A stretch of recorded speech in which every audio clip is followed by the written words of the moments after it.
Kata istri saya, Pak, bisa jadi Pak, pertama ini saya sadur ya kata-kata dia, Pak, Allah itu mempersatukan kita bukan tanpa sebab dan alasan. Aku dihadirkan dalam kehidupanmu, mudah-mudahan bisa menjadi asbab hidayah. Dua, yang ketiga, aku bersabar kepadamu, bisa jadi Allah menghadirkan tiket surga aku itu sabar ngadepin kamu. Seperti Asia yang mendapatkan tiket surganya ketika membersamai Fir'aun. Coba bu, suami ibu Fir'aun mau kayak gimana? Tiba-tiba dia naik ke atas meja, dia bilang, ternyata mah selama ini papa ini Raja Sleman Empire.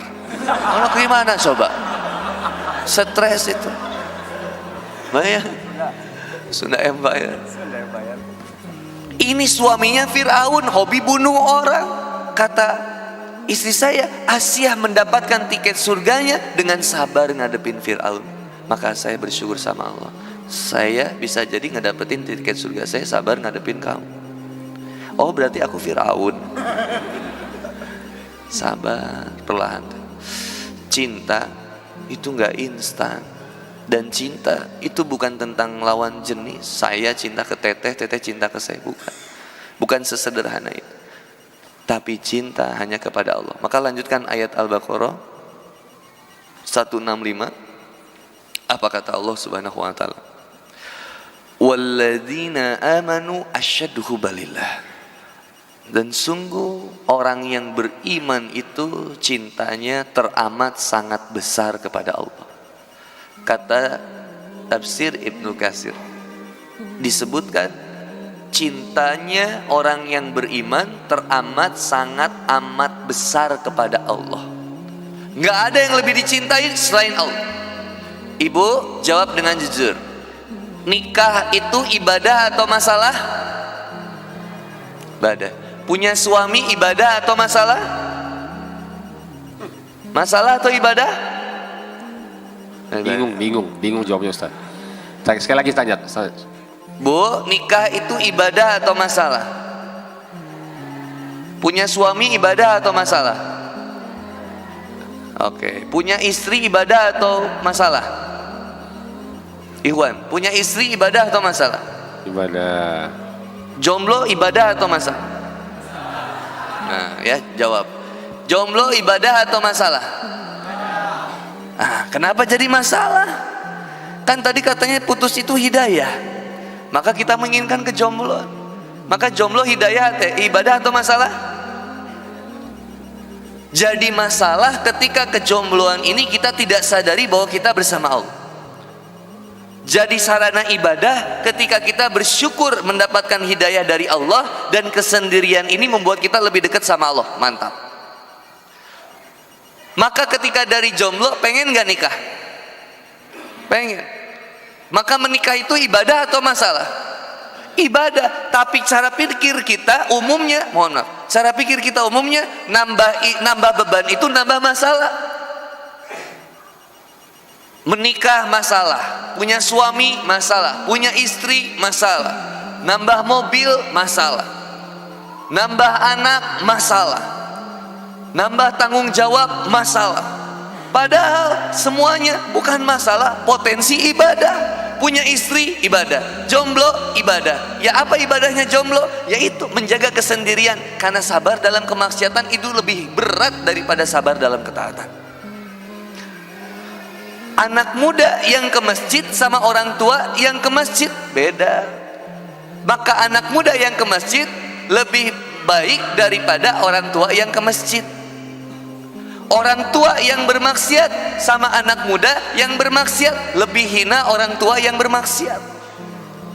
Anak muda yang ke masjid lebih mulia daripada orang tua yang ke masjid. Kenapa? Masih muda, banyak potensi, bisa melakukan apapun, tapi kepikiran buat ke masjid, dekat sama Allah. Mantap.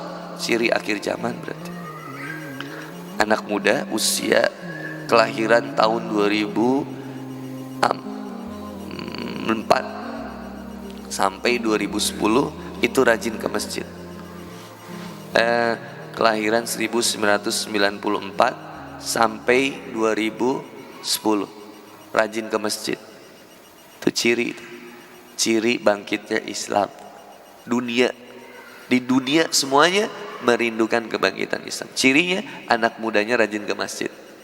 Nah, anak muda itu kan banyak pilihan. Teman-teman yang SMA, kenapa ke masjid? Kenapa ke masjid? Mencari ilmu. Dapat ilmu apa? Apa yang diingat? Kunti, Dracula?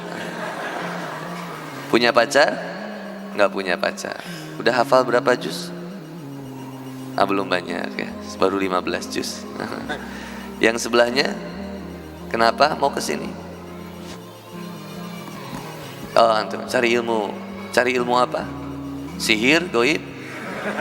Dapat ilmu apa emang? Tadi disampaikan, apa tuh kira-kira? Banyak, salah satunya kalau gitu. Kalau banyak, satu aja. Jangan nanya. Berarti kita nggak dapat. Seseorang itu diperjalankan dengan niatnya. Kalau benar kita mau berubah, ulama itu 30 tahun ada yang belajar tentang adab. Kalau tidak mencatat, perhatikan adab dan akhlak dari pembicara. Kalau tidak mencatat, kalau mencatat, kata Imam Syafi'i rahimahullah, maka ikatlah ilmu itu dengan tulisan. Ada seorang murid dari 50.000 seorang murid dari ulama, 35.000-nya itu nggak mencatat, hanya merhatikan bagaimana Imam Ahmad bin Hambal duduk, bagaimana Imam Ahmad bin Hambal berdiri, bagaimana Imam Ahmad bin Hambal itu ketika menjawab pertanyaan, bagaimana adabnya Imam Ahmad bin Hambal ketika bertemu seseorang, terus yang dipelajarin itu. Kenapa susah istiqomah? Kita kenapa susah istiqomah? Karena hati tidak benar-benar cinta kepada Allah. Kita berubah karena pengen dinilai sama makhluk. Walladzina amanu asyaddu hubbalillah. Orang yang iman cintanya teramat sangat besar kepada Allah. Kita ini pengennya pacaran, tapi kata Allah jangan, tinggalin. Ingat deh quotes ini, silakan dicatat. Quotes ya. Berhenti berbicara tentang apa yang kita suka dan kita tidak suka. Mulailah berbicara tentang apa yang Allah suka dan apa yang Allah tidak suka. Kenapa kita kemudian sering dengar pengajian tapi nggak berubah kehidupan kita? Karena nggak dimulai dari hal yang sederhana kecil aja. Apa? Menjaga hati manusia. Bukankah ciri takwa yang disebutkan oleh Allah Subhanahu wa taala di Quran surat Ali Imran ayat 133 134 itu sudah begitu jelas salah satunya. Yang pertama, wasari'u ila maghfiratin min rabbikum wa jannatun arduhas samawati wal ard uiddat lil muttaqin. Orang yang benar-benar pengen sampai ke tingkatan takwa, yang pertama tobat, wasari'u, bergegas, ayo yuk, lari dia menjemput ampunan Allah. Bergegas, tobat, cari apa kemaksiatan yang belum kita tobatin. Dulu sering pacaran, dulu sering maksiat, tobat, wasari'u ila maghfirah, dan mengharapkan surganya Allah. Gak ada yang dia harapin dalam hijrah dia kecuali Allah. Berhijabnya saya karena Allah, menikahnya saya karena Allah, belajar ilmunya saya karena Allah, bukan karena Kang Handi Boni, bukan karena guru-guru kita ya, tapi karena mengharapkan ridhonya Allah, bukan mengharapkan konsumsi. Semuanya cuma karena Allah. Wasari'u ila maghfirah, bersegera, berlari, lalu kemudian mengingat surganya Allah, bahwa setiap yang kita lakukan akan dihisab. Sama kayak masuk supermarket, kau bisa mengambil apapun tapi tolong bayar di kasir. Kau bisa melakukan apapun di dunia ini tapi pertanggungjawabkan nanti.